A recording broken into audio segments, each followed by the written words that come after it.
Up Nyanyi until aja. today nyanyi aja dan kayak gue dari tahun ke tahun gue bermusik, gue mulai berani untuk bisa. Oh gitu? Oh enggak. Misalnya nggak gitu dong. Ya, tapi Suruh maksudnya- orang enggak lah. Suruh orang. Masa sendiri. Suruh orang ya. So basically apa ya, kayak ini gue juga jarang sebenarnya ngomong.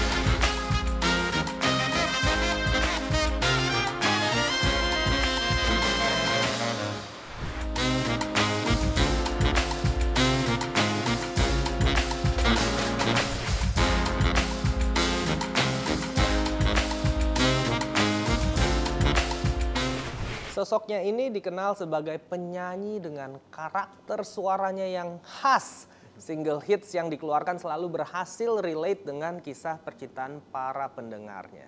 Dia juga sangat dihormati dengan profesi di bidangnya, seperti halnya Wismilak Diplomat yang akan terus dihormati dalam pemenuhan kebutuhan inovasi produk untuk mencapai kesuksesan. Inilah Meet the People bersama Vidi Aldiano. Iya, proper sekali loh, ini luar biasa loh, kayak nggak pernah diundang seproper ini. Waduh, makasih banget udah datang, Bos. Siap. Gue yang thank you for having me, thank you. Oke. Ini sebelum kita masuk ke pertanyaan, ada fast question. Ini selalu ditanyain ke semua narasumber kita. Jadi harus langsung dijawab cepet ya. Aduh. Maudy Ayunda atau Prilly Latukonsina? Susah banget. Ayo dong, ayo. Ini harus milih. Iya, harus milih. Aduh. Langsung. Kayaknya kalau harus milih mungkin Prilly. Oke, oh jadi Maudy. Maudy sudah ada yang memilih. Oke.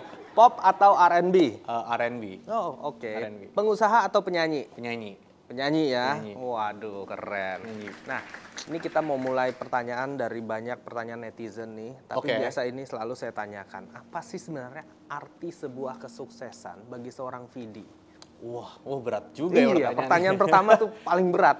Arti kesuksesan, aduh. Gue tuh adalah tipe orang yang selalu berusaha untuk celebrate sukses-sukses yang kecil-kecil sebenarnya. Oke. Jadi bukan yang kayak I'm not really the kind of person yang kayak punya only one big dream, but I have like small little dreams gitu. Dan setiap harinya kalau misalnya sukses hari ini gue bisa bangun pagi untuk olahraga tuh buat gue sukses. Oh gitu ya. Kayak gue tuh tipe yang kayak I have small dreams, small goals setiap harinya. Of course setiap tahun pasti ada target-target goal tertentu, tapi gue tuh lebih sekarang ini mungkin kayak semakin ada umur semakin ngerasa gue lebih mau appreciate the process and the small goals yang gue dapatkan setiap harinya. Oke, jadi lebih apresiatif terhadap pencapaian apapun itu ya. Iya, karena dulu tuh gue tipe orang yang kayak setiap tahun gue ada 1 atau 2 goal gede gitu. Dan setiap kali goal itu tidak tercapai, gue tuh orangnya tuh kecewa dan suka jadi hard on myself gitu loh jadinya. Sementara selama proses untuk mendapatkan goal itu kan sebenarnya banyak yang bisa diapresiasi dari situ, dan itu yang gue sekarang suka lupa untuk mensyukuri itu semuanya. Jadi gue sampai ada satu momen gue lumayan jadi sering anxious, sering kayak sedih sama diri sendiri, jahat sama diri sendiri, dan gue nggak suka itu. Jadi sekarang gue shift untuk lebih bisa appreciate the process gitu. Oke, wih keren banget. Jadi apresiasi apapun pencapaiannya, sekecil apapun. Adalah pencapaian dalam hidup juga ya. Ih keren banget sih, luar biasa. Nih jadi bukan cuma bisa nyanyi nih, bisa jadi motivator ya. Oh enggak. Wah kayaknya masih sangat amat hijau ya untuk bisa menjadi motivator. Terus Vidi kan jarang nih muncul di talk show atau YouTube konten kreator lain yang suka talk show dan sebagainya. Kenapa tuh? Pasti banyak yang nanya. Sebenarnya karena gini, mungkin 2 tahun terakhir ini sejak pandemi tuh gue tuh punya konten sendiri di YouTube gue sebenarnya. Gue punya shift identity yang tadi cuma nyanyi aja, tapi sekarang punya sebuah konten di YouTube channel gue namanya video game. Jadi gue tuh lebih sering ngajak orang untuk ke konten gue gitu. Sisa waktu yang gue punya memang untuk musik gitu. Jadi sekarang emang fokusnya emang musik, dan sekarang tiba-tiba menjadi kayak YouTuber baru gitu yang punya konten sendiri. Ya sama lah Pak kayak gini juga.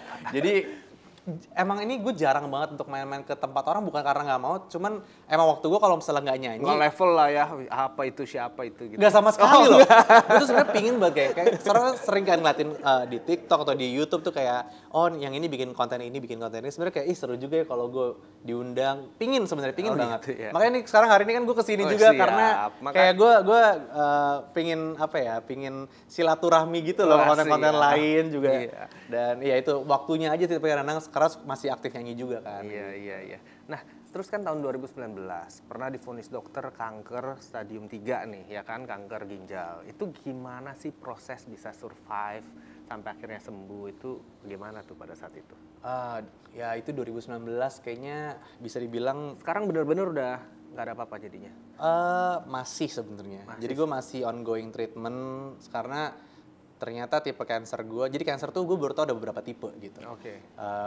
Stadium ada beberapa, tapi tipe cancernya juga ada beberapa. Dan gue baru menyadari bahwa ya saat 2019 itu gue punya cancer, dan cancer gue itu tipe yang kata dokter itu ganas gitu kali ya bilangnya ya, ganas dan bisa balik kapanpun dia mau seumur hidup gue. So basically apa ya, kayak ini gue juga jarang sering ngomongin, tapi ya itu gue kalau dibilang sehat completely 100% sekarang mungkin enggak gitu. Mungkin secara fisik enggak, tapi kan yang penting pikirannya mungkin itu, lebih itu yang kayaknya semua orang bilang kayak sebagai orang yang punya penyakit apalagi cancer itu yang bisa bikin survive lama itu bukan karena treatment lu tuh pakai obat A B C D, tapi lebih ke lu harus punya mindset kuat untuk bisa terus ngelawan itu. Dan itu yang sebenarnya berat sebenarnya dari tahun 2019 sampai hari ini aja tuh kadang ada hari-hari gue ngerasa gue tuh kalah aja gitu kayak gitu. Kayak masih aduh gue tuh ternyata belum sehat nih 100% atau belum sembuh gitu. Tapi dari hari ke hari I'm still trying and struggling untuk bisa terus berjuang dan nggak nyerah aja sama kondisi gue gitu. Iya, wah ini bisa menjadi inspirasi sekali buat para cancer survivor atau yang sedang melawan cancer ya, bahwa memang semuanya berawal dari pikiran dan kita ya memang harus happy lah ya. Dan yang ke impact tuh nggak cuma gue doang loh Pak, itu kayak sekeliling gue, keluarga gue, teman-teman gue itu juga kayak ternyata ya gue dulu kalau misalnya ngeliatin TV atau ngeliatin film ada orang kanker tuh kayaknya kasihan sama orang kankernya, tapi ternyata it's hard juga untuk keluarganya, untuk teman-temannya, karena itu ternyata keadaan satu orang itu bisa mengimpact sekelilingnya secara berat juga gitu. Jadi ya I just wanna say thank you juga sih sebenarnya buat keluarga besar gue, buat teman-teman gue yang sampai sekarang masih selalu ada untuk mendukung gue, karena itu yang mereka ngebantu gue untuk bisa terus berjuang gitu sampai sekarang gitu. Betul, gila, luar biasa ya. Nah terus Vidi ini kan dari dulu ya sampai sekarang bener-bener pokoknya ya kalau penyanyi top 5 itu salah satu yang nama yang keluar udah pasti Vidi itu keluar. Udah pasti deh gitu kan, jajaran penyanyi papan atas Indonesia. Amin. Itu personal branding apa, bagaimana yang diciptakan supaya bisa eksis tetap di Indonesia kan ya lumayan lah, ada nanti tiba-tiba ada penyanyi R&B baru, penyanyi pop baru, penyanyi dangdut begitu banyak yang baru-baru dan mungkin bisa menggeser penyanyi-penyanyi lama. Tapi seorang Vidi ini istilahnya tuh udah bisa bakalan kedepannya bakalan jadi legend nih kalau saya bilang nih. Bro. Iya, ini bakalan jadi sebuah nama yang pokoknya itu akan selalu ada di belantika musik Indonesia. Gimana positioning brandingnya bisa bagaimana bisa? Gue tuh kalau jujur ya, gue tuh kan bukan dari penyanyi yang diorbitkan sama label besar. Gue tuh kan sebenarnya independen dari awal. Tapi gue bekerja sama beberapa orang, sempat join venture juga sama label, tapi gue tuh berawal dari seorang independent artist. So yang namanya tadi personal branding, plan segala macam, I don't really think about it. Gue cuman up until today nyanyi aja, dan kayak gue dari tahun ke tahun gue bermusik, gue mulai berani untuk bisa menulis karya gue sendiri. Awal-awal kan gue, ya single-single pertama gue kan pasti diciptakan sama orang gitu. Tapi makin kesini gue makin berani untuk bisa sharing cerita pribadi gue, dan kayaknya sebagai seorang musisi being authentic, maksudnya everyone can sing lah. Banyak orang yang bisa nyanyi, banyak orang yang bisa bikin musik, tapi gue pribadi gue pingin bisa membagi sebagian cerita hidup gue melalui musik gue, dan itu menjadi authenticity gue gitu. Karya-karya gue dengan gue menyanyikan dan berbagi cerita gue ke penggemar-penggemar gue. Kayaknya the kind of consistency yang gue terus pertahankan sampai sekarang. Terus ada latihannya nggak sih nyanyi itu supaya bisa konsisten seperti itu? Of course man, suara tuh kayak otot ya sebenarnya. Gitu Jadi ya? kayak lu kalau misalnya mau badan lu bagus, lu ke gym, lu olahraga, lu apa segala macam. Suara lu kalau misalnya Suara kalau udah bawaannya bagus bagaimana? Nggak usah latihan dong. oh, bawaan bagus pasti ada. Tapi kalau latihan itu tuh bukan cuman buat suara lu bagus, tapi suara lu bisa apa ya? Lu punya endurance untuk bisa nyanyi sejam atau 1,5 jam tapi setiap hari gitu. Gitu Itu kan sebenarnya capek kan, Pak? Iya. Sama kalau misalnya ini kayak lu sekarang kan Baru tahu. sebagai seorang misalnya jadi host gitu ya. Iya. Lu kayak gini setiap hari interview orang satu hari bisa 2-3 orang misalnya terus setiap hari syuting. Itu tuh juga sebenarnya kalau lu nggak latihan vokal itu lu bisa capek gitu. Karena nggak menggunakan nge-produce vokal lu secara benar sama aja kayak nyanyi juga gitu. Iya. Jadi tetap harus latihan, pemanasan sebenarnya penting juga gitu. Itu yang gue lakukan. Gitu ya. Jadi memang ada latihan ya buat supaya suara tetap prima. Bisa prima dan bertahan untuk tetap nyanyi terus-terusan. Iya. Nah, nih mau nanya sedikit mengenai hubungan asmara nih dengan Sheila Dara. Pada saat meritnya Januari ya. Yes, baru banget nih. Baru kan. Sebelumnya sempat putus tuh. Iya. Heboh tuh, nyambung tuh. Itu Bener. gimana tuh bisa akhirnya mutusin untuk merit? Itu juga menarik, soalnya gua mungkin ini belum banyak yang tahu, tapi gua tuh adalah orang yang tadinya tuh nggak mau nikah sama sekali. Oh gitu. Iya. Kenapa tuh? I don't know ya, bukan berarti keluarga gua itu keluarga yang broken home, sebenarnya nggak kayak Nggak apa-apa, pilihan hidup juga sih. Memang Pilihan kita hidup harus sebenarnya. terbuka untuk hal itu. Tadinya tuh gue berpikir ya, I don't really believe in the marriage system karena menurut gue ya statistically speaking gue anaknya very logic gitu kayak Banyak yang lebih banyak cerainya. baik ya. cerainya. Di teman-teman gue dari umur gue 25 sampai sekarang tuh yang cerai 2 kali itu udah banyak. Oke. Yang udah maksudnya udah pisah tuh juga udah banyak. Yang udah punya anak terus pisah pun banyak. So for me sekeliling gue dan gue ngeliat data dunia pada saat itu gue ngerasa ngapain ya gue nikah gitu. Terus and then ya udah gue ketemu Sheila. Awalnya pun gue juga nggak ngerasa gue mau nikah sama dia. And then we broke up. Kita putus 2 tahun. And then banyak yang Putusnya lama ya? Lama.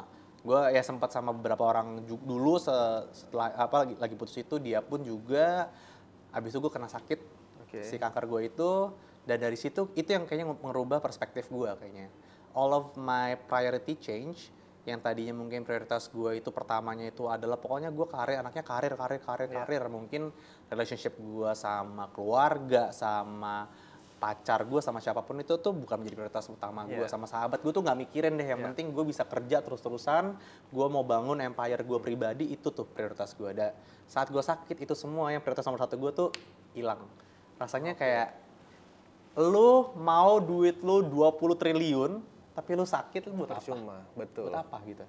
Terus, dan lu punya duit banyak, tapi lu nyusahin orang-orang yang lu sayangin, lu nggak bisa spend time sama orang-orang yang lu sayang, buat apa juga. Betul. Jadi di situ semua prioritas hidup gue berubah, dari situ gue mulai reconnect lagi sama Sheila, dan situ kita ketemu udah menjadi 2 orang yang berbeda gitu loh, karena 2 tahun putus, we grew as a person masing-masing, dan lebih dewasa, dan saat kita reconnect lagi, gue punya apa ya, you know the guts yang kayaknya kalau misalnya gue mau spend the rest of my life with only one person, itu dia.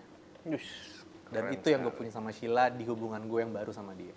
Oke, di hubungan yang baru. Iya. Yang udah lebih dewasa juga. Yang udah lebih dewasa juga. Iya, hebat ya. Gitu. Nah, terus kan ada bikin lagu judulnya Darah juga. Iya. Nah, itu apa benang merahnya yang mau diceritakan dari lirik lagu itu apa tuh? Itu untuk istri dong. Itu untuk istri, karena nama istri Mana gue... tahu darahnya banyak lagi. Nama istri gue itu kebetulan Sheila Dara Aisyah. Jadi Oke. Dara itu gue ambil memang dari nama tengahnya istri gue. Oke. Dan sebenarnya gue tuh pernah bikin satu lagu untuk Sheila, tapi waktu itu lagunya putus. Kalau untuk lagu cewek lain ada juga? Banyak. Jadi kebanyakan lagu-lagu yang lagu-lagu yang gue tulis dari dulu sampai sekarang itu emang kebanyakan ya itu cerita pribadi gue.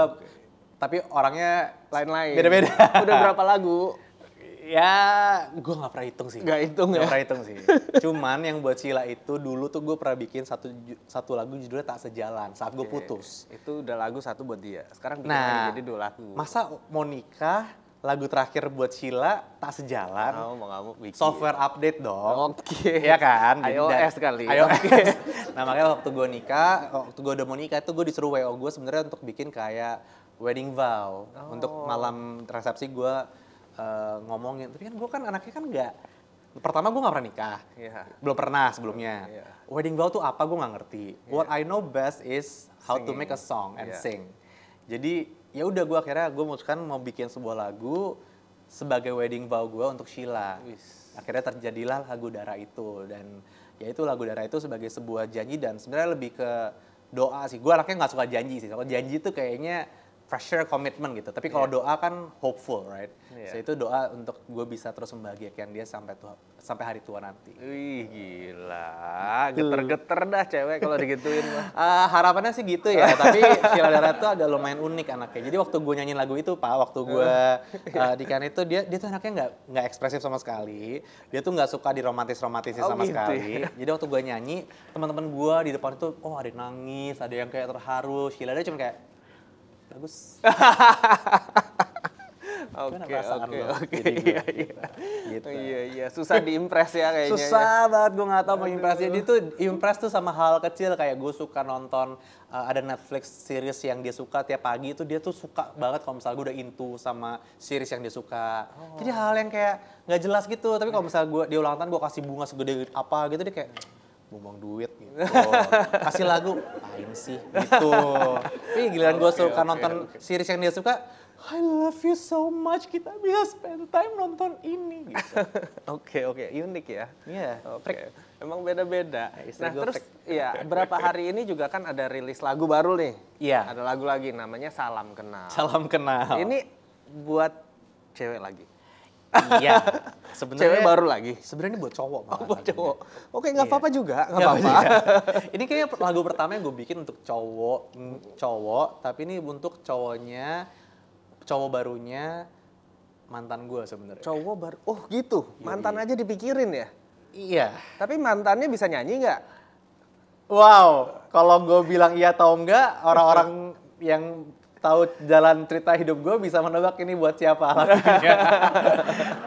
Pokoknya adalah buat mantan gue. Jadi sebenarnya ini Salam Kenal ini gue buat untuk kisah lama gue sebelum Sheila. Dimana kan gue bilang tadi kan berapa sebelum Sheila? 1 sebelumnya, 2 sebelumnya, hitung dulu. Kalau gue jawab juga, netizen tuh suka udah tahu timeline gue tuh pacaran sama siapa, tapi gue gak pernah confirm gitu loh. Oh gitu. Iya. Oke, terus untuk mantannya dia, jadi kenapa emang dia minta? Bikin lagu dong buat mantan gue. Jadi ada salah satu mantan gue yang lumayan membekas sama gue sampai hari ini sebenarnya, karena terindah berarti. Ya one of the lah. Hubungan masih baik-baik aja. Tapi hubungan masih baik sampai sekarang. Oh, nggak putus berantem, lempar-lemparan. Udah. Kayaknya terakhir kayak gitu kayak SMP kali. Kayaknya kalau udah SMA udah gede gitu, SMA masih sih. Tapi kalau misalnya udah umur 20-an ke atas kayaknya civil aja jadi orang gitu.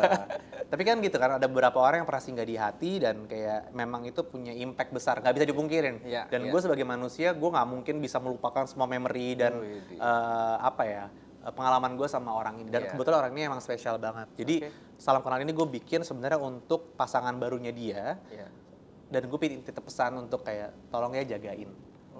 Tolong jagain, jangan sampai lu bikin dia sedih, intinya itu. Jadi kayak gue pengen kenalan, lo tau kan kalau misalnya dulu misalnya lu pacaran, lu putus, mantan lo itu punya pacar baru, kepo dong. Iya. Ya kan? Stalking dong. Nah, gue stalking gue lebih kelas aja. Pakai fake account kata-katain. Oh gitu? Oh enggak. Disalin nggak gitu dong? Ya, tapi suruh orang enggak lah. Masa sendiri. Suruh orang ya. Bayar aja tuh buzzer-buzzer telur-telur itu ya. Kayak nge-spam Instagram si cowok barunya. Nah kalau gue lebih kelas lah. Gue pengen kenalannya lebih ada artnya, seninya. Jadi gue bikin lagu. Pertama kali gue bikin lagu ini untuk cowok barunya dia. Gue titip si mantan gue ini di tangan dia. Semoga lo bisa lebih membahagiakan perempuan ini dibandingkan gue dulu. Karena orang ini orang baik dan gue berharap lo menjadi orang yang baik juga untuk dia. Keren ya. Keren banget sih. Keren banget. Nah, sekarang kan udah banyak nih konser musik nih. Kalau mungkin 2 tahunan kemarin pas COVID sebagai industri kreatif terutama pemusik itu kan nggak bisa nyanyi, nggak bisa konser, nggak bisa. Ini kan udah mulai nih banyak nih. Ini udah mulai akan melakukan konser-konser lagi atau bagaimana? Udah sih dari awal tahun ini juga udah lumayan lumayan back to normal lah ya. Walaupun ya kadang-kadang juga ya secara prokes segala macem juga ada beberapa acara yang gue belum boleh misalnya salaman sama orang-orang gitu karena harus tetap jaga jarak gitu. Tapi the fact that bisa nonton di depan ada penonton itu tuh sesuatu yang alhamdulillah banget buat gue karena ya 2 tahun terakhir masih banyak manggung ya sebulan ya berapa kali doang tapi kebanyakan kan cuman green screen, virtual shows itu kan rasanya beda ya habis keluar nyanyi itu krik gitu kayak gak ada tepuk tangan nggak bisa ikutan nyanyi bareng itu tuh rasanya aneh banget jadi 2022 ini agak lumayan udah mulai balik ke normal udah banyak showcase juga ini gue juga akan mengadakan showcase juga karena gue akan launching album dan itu juga lumayan udah bisa ada 200-an orang undangan yang datang nonton itu buat gue ya udah lama aja nggak melakukan itu gitu jadi seru sih kayaknya. Oke, keren. Nah untuk seorang Vidi ini sendiri nih kalau mau ngundang Vidi nih ridersnya keperluannya aneh-aneh nggak? Ada keperluan aneh-aneh nggak?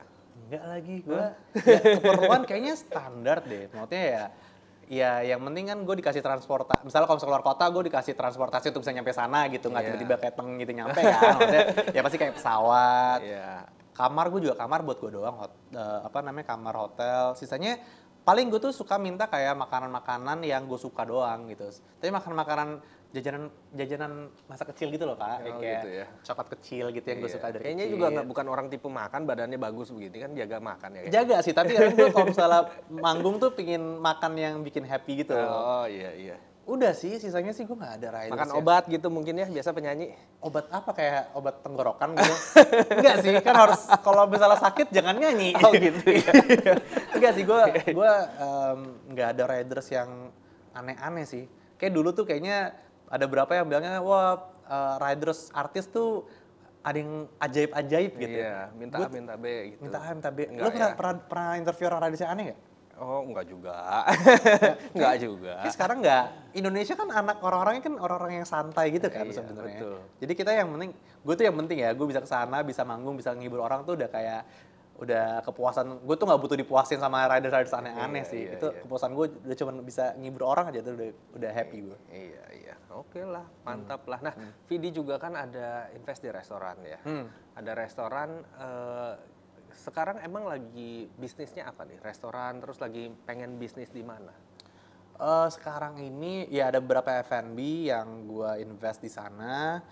Tapi sekarang tuh lagi banyakan itu invest di production sendiri. As I said, YouTube channel gue tiba-tiba yang tadinya iseng-iseng bikin dari gara-gara pandemi, tiba-tiba menjadi sesuatu yang kok ini lebih jadi something dan lebih sibuk daripada tim gue tuh lebih banyak kan sekarang tim produksi untuk gue bikin konten dibandingkan tim gue manggung. Gitu. Jadi ini sesuatu yang gue nggak pernah. Iya tapi memang bisa begitu. Aneh memang shifting sekarang tuh YouTube memang benar-benar kan luar biasa. Untuk buat apapun lah untuk bisnis, untuk show talent kita sendiri, untuk jadi platform yang sangat baik. Iya dan bagus. Itu yang gue nggak sesuatu yang nggak gue plan gitu sebenarnya. Jadi sekarang the fact that I invest more in nggak cuma equipment tapi sama orang-orang lebih banyak untuk bikin konten digital gue dibandingkan kru gue untuk manggung tuh buat gue tuh sesuatu yang kayak lucu ya hidup itu ya gitu. Jadi sekarang gue I invest most of my income itu untuk my own new productions gitu sebenarnya. Iya. Tapi ya nggak apa-apa, artinya kan fleksibel. Kita kan yang lihat ada peluang, kenapa nggak dijalanin? Iya dan happy, ngerjainnya happy gitu. Betul. Kayak because I get to meet new people, gue tuh orangnya ternyata suka ngobrol. Oh gitu. Dan ternyata baru tahu. Ternyata. Bukan suka nyanyi, sukanya ngobrol. Suka nyanyi pun di tengah-tengah nyanyi itu tuh gue ngobrol sama penonton gitu loh. Kalau gitu pas naik ke atas stand up aja nggak usah nyanyi.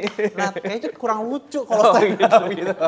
Jadi kayak gue suka aja kayak ternyata ya konten YouTube gue kan namanya video game itu tuh kita tuh main game tapi sambil ngobrol dan kebanyakan bintang tamu gue akhir-akhir ini tuh gue tuh belum pernah kenal jadi kayak suka gitu loh seneng aja kayak oh ternyata orangnya kayak gini cerita hidupnya menarik ada yang menginspirasi gue juga jadi nggak tahu win-win gitu aja buat gue gitu bikin ini. Seru ya. Oke ini pertanyaan terakhir yang biasa kita tanyain dan akan kita play ini 5 tahun ke depan. Iya 5 tahun lagi akan di play. Wah Vidi Aldiano ngomong ini. apakah tercapai apa enggak. Jadi apa cita-cita seorang Vidi Aldiano 5 tahun ke depan? Sebutin aja berapa? 3. 5 tahun ke depan harus sudah punya apa? Wow, oke. Ayo. Mungkin 5 tahun ke depan in terms of my career, I wanna have my own concert yang tertunda harusnya 2020 kemarin. Tapi karena pandemi jadi sampai sekarang masih jadi stop. Jadi I wanna have my own concert. Konser tunggal ya? Konser tunggal. Berapa penonton? I don't really mind. I just wanna sing in front of kayak berapapun orang dengan konsep manggung gua. Siap. Itu gue pengen punya itu. Satu. Terus apa lagi? Apalagi ya, kalau misalnya dalam rumah tangga, I think I wanna move to punya anak nggak? Ntar 5 tahun ke depan nih. Belum sepertinya. Oh 5 tahun ke depan belum mau punya anak? Belum sepertinya. Ya udah nggak apa-apa. Kayak gue lebih pingin punya istri baru. Enggak. Oh enggak, ya kan nanya. Jangan. Mana tau mau nambah. Jangan. Kayaknya suka merit bikin lagu kan? Bikin lagunya suka. Oh iya. Meritnya tuh gak suka lagi. Capek ngurusin Pak, vendor. Bener. Aduh, pusing undangan apa ya? Aduh, undangan pusing. Ada yang gak diundang, baper. Iya, padahal kelupaan mungkin. Lupa dan kan pandemi. Ya anyway. Kayaknya gue pingin pindah ke rumah yang lebih besar. Pengen punya rumah baru. Punya rumah baru. Boleh. Yang ketiga, satu lagi. Apa ya? Kan konser, tadi karir, rumah baru, satu lagi rumah apa? Tangga. Istri baru nggak mau punya. Istri baru nggak mau. Iya, satu aja, nggak mau lebih. Kayaknya personal goal gue deh. Gue tuh ada beberapa tempat di dunia ini yang gue pingin lakukan gitu. Pingin gue visit dan ada beberapa hal yang gue lakukan seperti misalnya gue pingin half marathon di London gitu misalnya. Lari-larian di London. Lari. When you put it that way jadi kayak kesannya lucu ya. Kayaknya kurang kerjaan ya. Ngapain lu lari di London gitu. Misalnya half marathon di London. Iya. Tapi gue kayak pingin kayak ada beberapa tempat di dunia ini yang gue pingin lari-larian. Nggak perlu lari sih, tapi kayak gue pingin ke Bora Bora. Ngapain? Nggak tahu, I think jalan aja ke situ. Pingin jalan-jalan ke sana, kayak misalnya gue kayak pingin ke Machu Picchu atau kayak pingin ke Serengeti. Jadi ada beberapa tempat repot ya. Iya, ada beberapa tempat repot yang kesananya repot, tapi gue pingin banget. Ya udah Bora-Bora, Machu Picchu, lari-larian di London, punya rumah lebih besar, sama konser tunggal. 5 tahun lagi kita playback. Ya, semoga semuanya tercapai. Iya. Amin ya Allah. Oke, luar biasa. Terima kasih banyak Vidi Aldiano waktunya. Terima kasih banyak. Untuk penonton di rumah, saya ada kuis untuk kalian. Caranya berikan opini tentang arti sebuah kesuksesan menurut kalian. Tulis di kolom komentar. Cantumkan nama Instagram kalian. Opini terbaik akan mendapatkan hadiah menarik di setiap episode kita. Nanti akan di-DM oleh tim dari Prestige Production siapa yang berhasil menjadi pemenangnya. Oke, terima kasih banyak. Thank you. Luar biasa. Sampai kita ketemu lagi. Mantap.